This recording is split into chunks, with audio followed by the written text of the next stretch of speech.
Don't forget to celebrate your wins. This easy win idea is a career strategy. We ended up saving, I think, $120,000. The president was sure weren't even in their top 20. That's part of the celebration, but then that becomes part of your portfolio.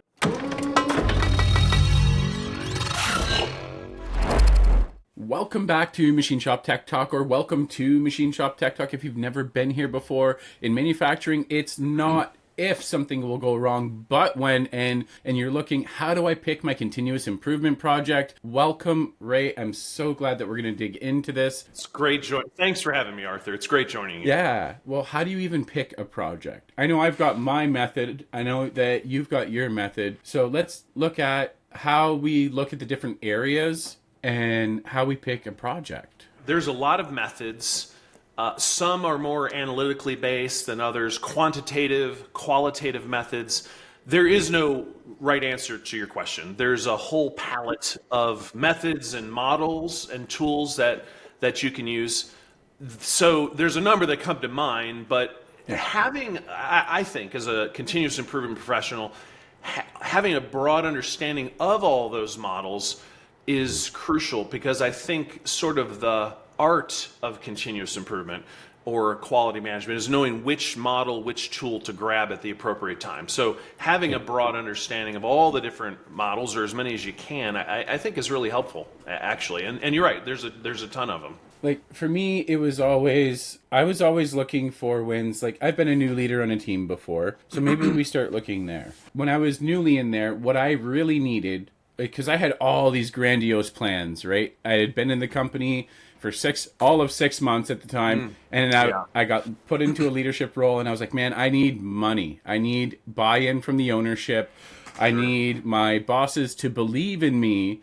And so I was looking both for not an easy win, but something that didn't take multiple years. I wanted to be able to complete it in 6 months or less. And I also wanted to make an impact. Sure. So in that case, I went directly to customer feedback. But where else can we look? Maybe that's going to be too expensive when we find it. So you had mentioned something called buckets, which was new to me. Yeah. So, the kind of a more general model, I think, is literally you're using the words, like a cost impact matrix.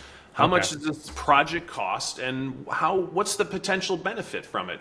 And the easy win, like you're describing, would be low cost, maybe even low impact, or even high impact. But if you're getting, with a little bit of effort, you're getting a lot of results. Yeah, that's an easy win. That's a great place to start for a younger team, or maybe a newer professional, or maybe you're a seasoned professional, but you're new to this organization. I absolutely, looking at that cost impact, almost taking a humble approach to this is, okay, I'm new, the team's new, let's try to make an improvement.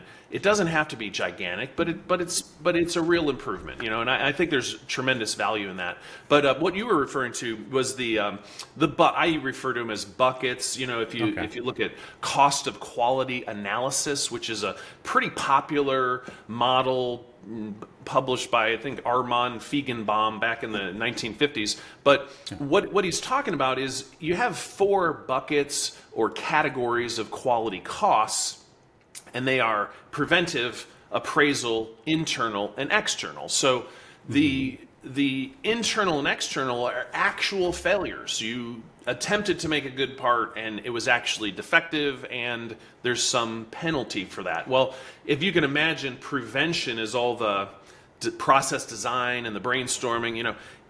As you make failures, each bucket gets a lot more expensive. So by the time your external failures are those you didn't even recognize, they escaped your facility, your customer notified you that you have a defect. That would be the external bucket of quality costs. So my advice, and I think what you're referring to younger, maybe not younger quality professionals or continuous improvement professionals, but certainly the ones that are new. Again, maybe you're a seasoned professional, but you're walking into a new organization. You're not sure where to get started. There's all these projects and metrics, and it's like, I swear, it's like a cheat code.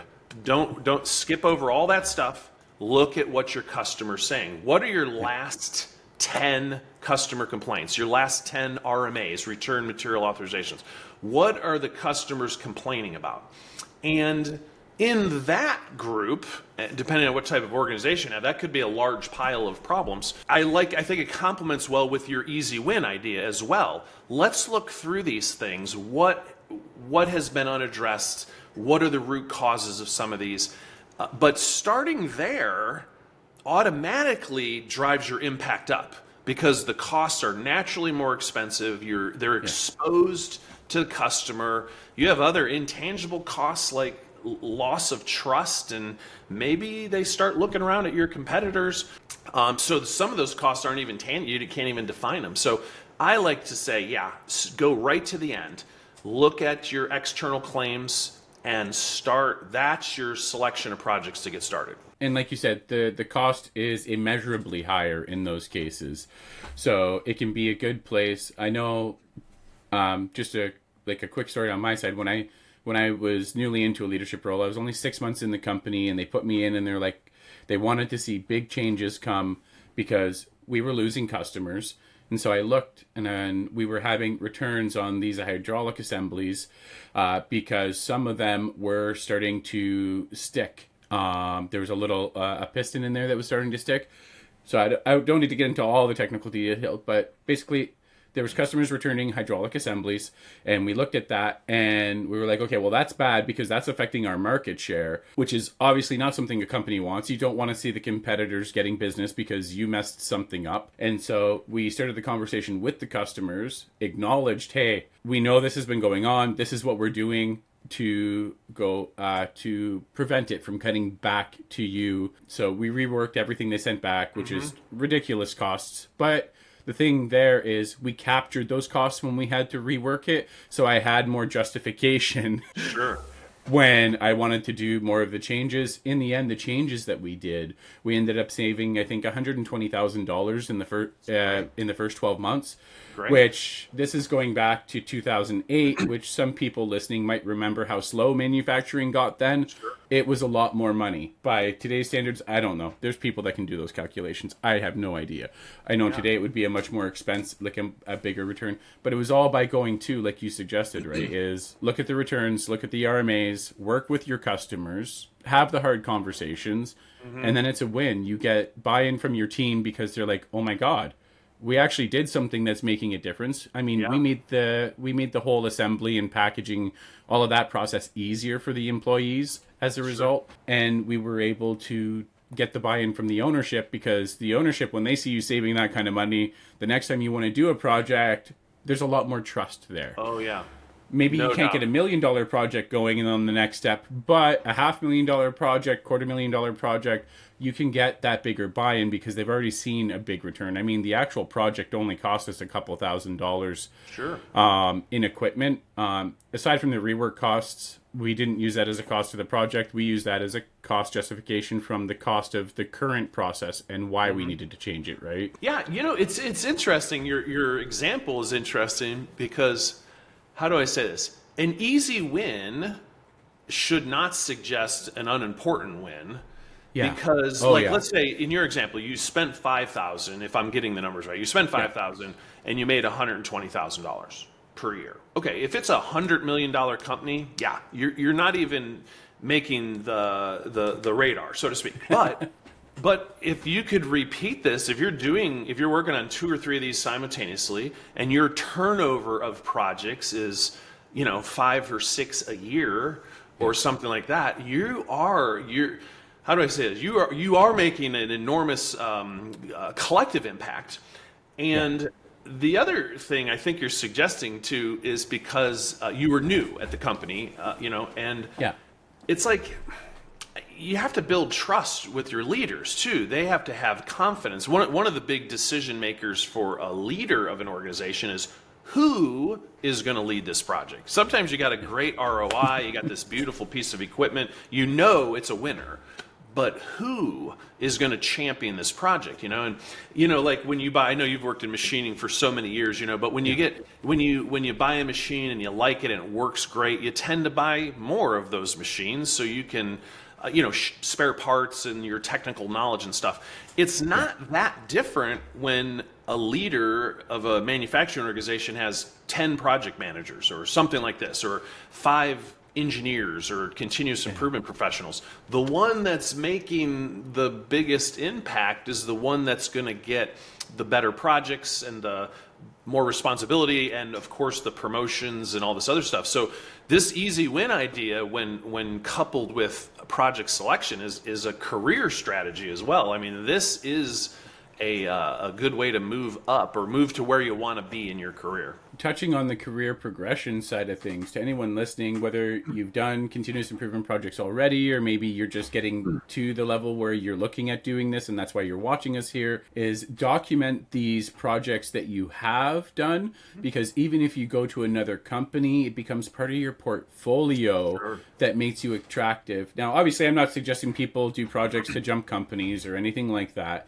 but it is something I didn't think about in my career. I've done so many projects, and that's the only one I even recall to tell in a story. So I never thought to document it. I didn't think about that until a couple of years ago, and someone's like, "Oh man, look at all these projects." I was like, that is so smart. You kept track of your projects.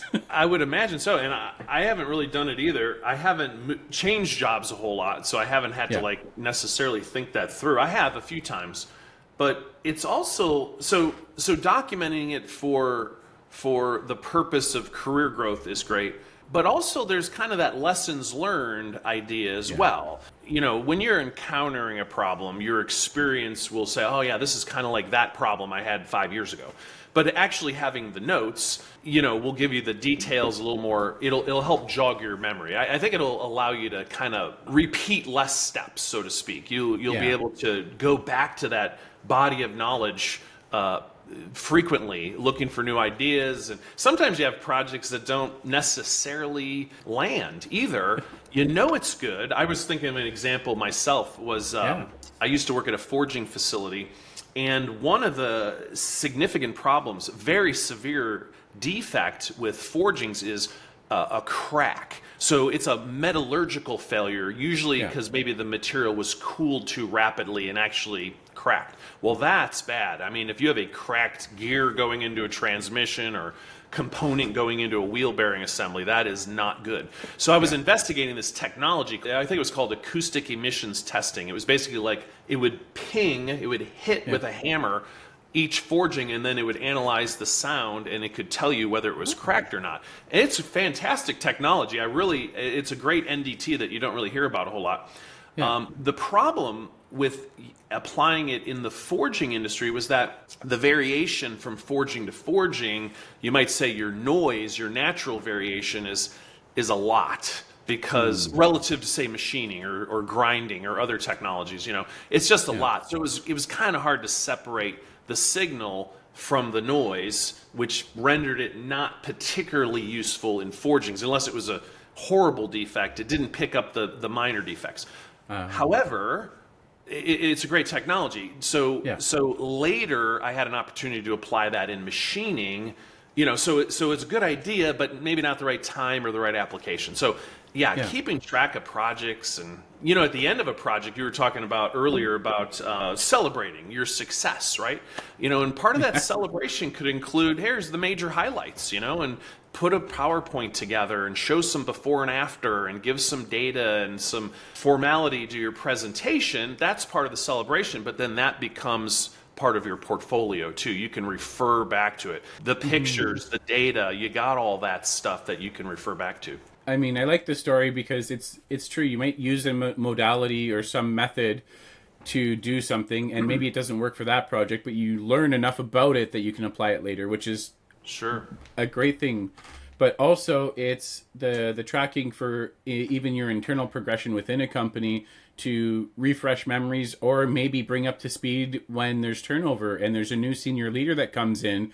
Definitely. And they're getting to know their team. You can be like, oh, hey, as you're getting to know them, and just sit them down and be like, hey, this is what I'm about, and share with them some of the projects you've done, so they know, oh, okay, I'm coming in. This is the kind of person I can rely on for, continuous improvement. When you were talking about the selection earlier, because if they're a new senior leader that comes in above you in the company, then they're going to need to know what they can go to you for as well. Sure. So internal training, absolutely.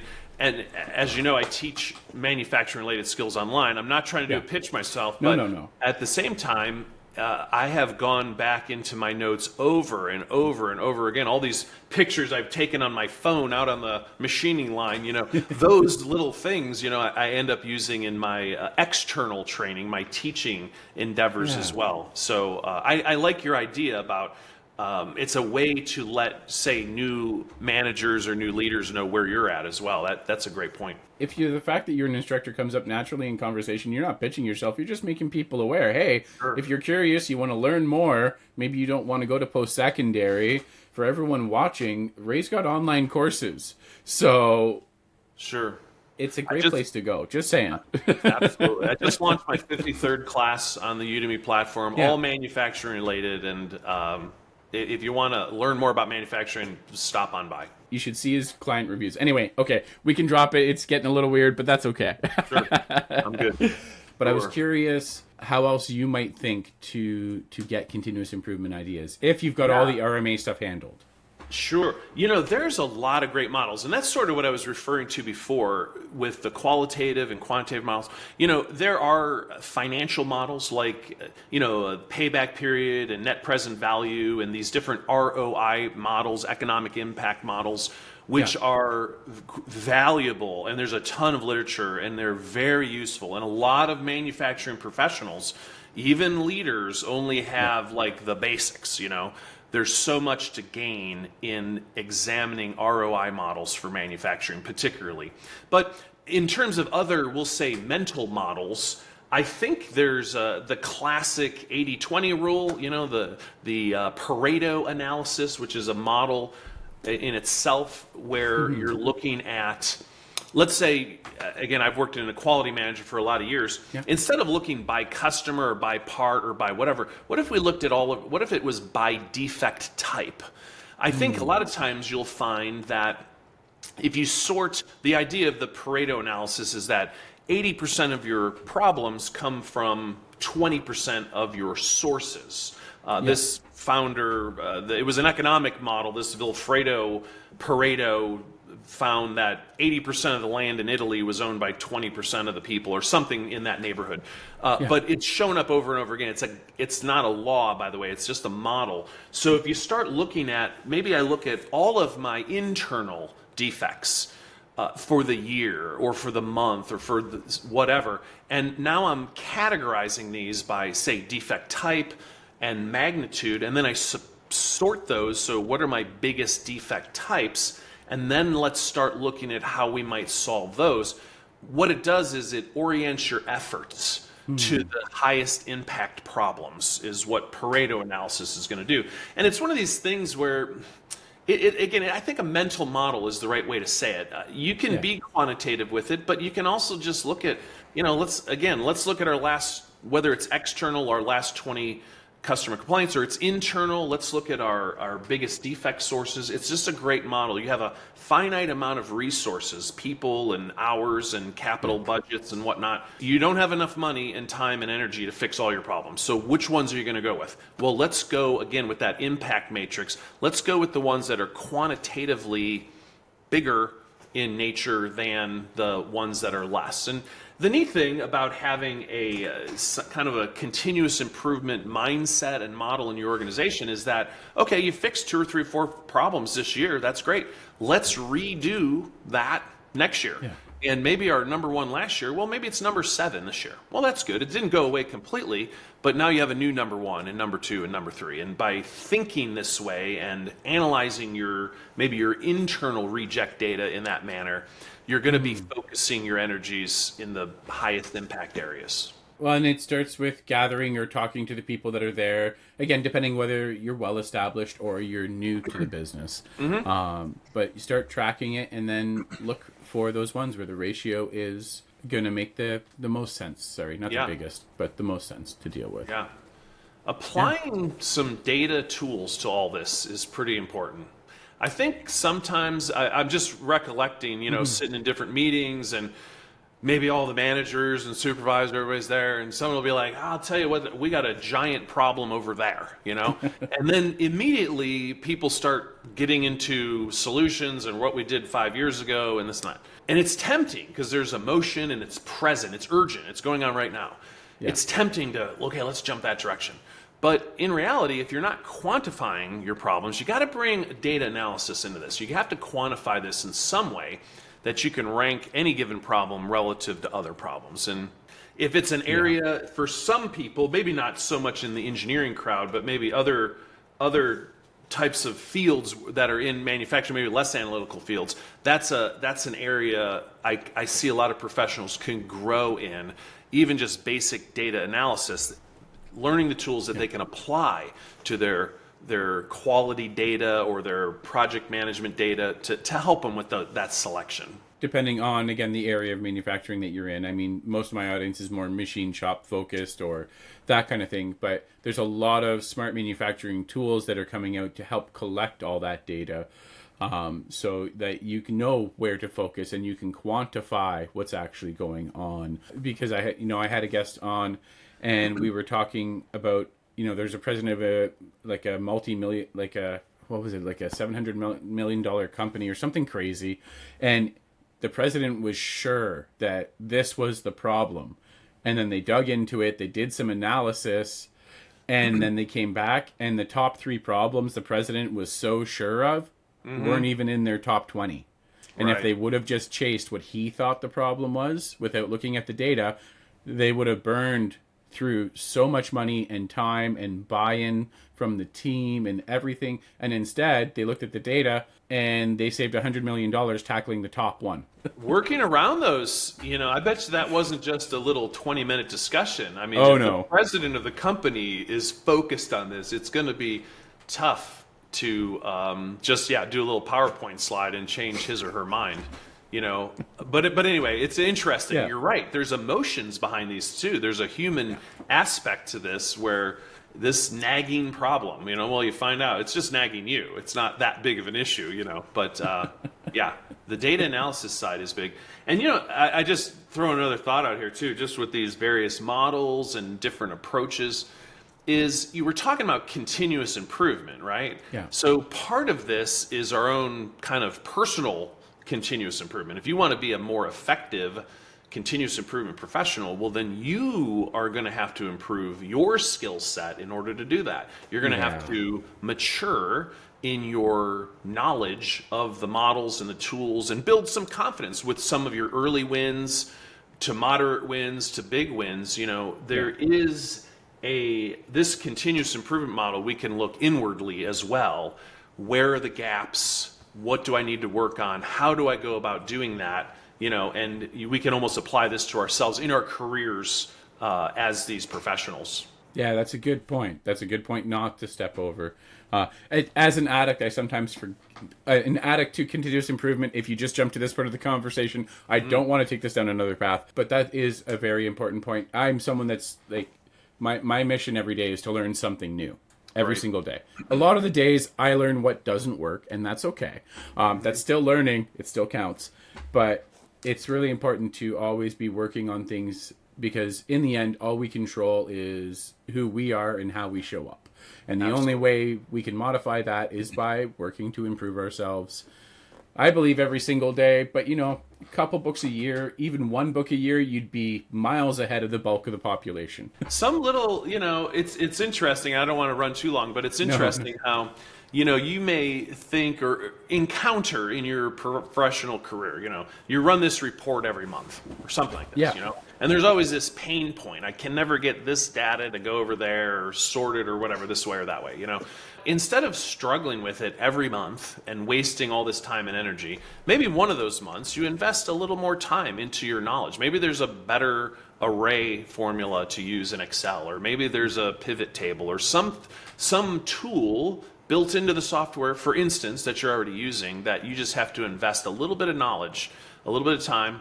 And then you, just like your ROI, right? And now it's going to save you 3 hours a month because you learned a better way to do it. And now you're smarter or whatever. Now you have this new tool that you can use. It's in your repertoire of tools. And if it's an area where you're like, oh yeah, man, but I hate doing this, I don't want to learn any more about this, then that's a great time to see if there's someone else on your team that maybe is really keen on improving in that area, and just delegate it over there to them.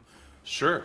If you can, if you got somebody. If you can. Yeah, sure. If you can. Yeah, definitely. Awesome. Well, Ray, I have loved this conversation about continuous improvement, picking our wins, and sharing stories about how, like, just how we've applied it. Thank you so much for being here. Is there any last call to action that you wanted to share with people watching? Well, I'll tell you what, Arthur, I enjoyed this conversation as well. Thank you for having me. I always love kicking around ideas and brainstorming and sharing what we've learned with other people. So it's been a real privilege for me. And just highlighting something, if I wanted to pick one thing, it's that kind of that last item is just keep learning, keep growing, learn something every day, solve problems with new skills. And it's amazing the compounding interest. You just keep building and building and building. One day you're really effective at what you're doing, so keep growing, keep learning. Perfect. Awesome. And to all my machine shop friends out there, keep your spindles turning and earning.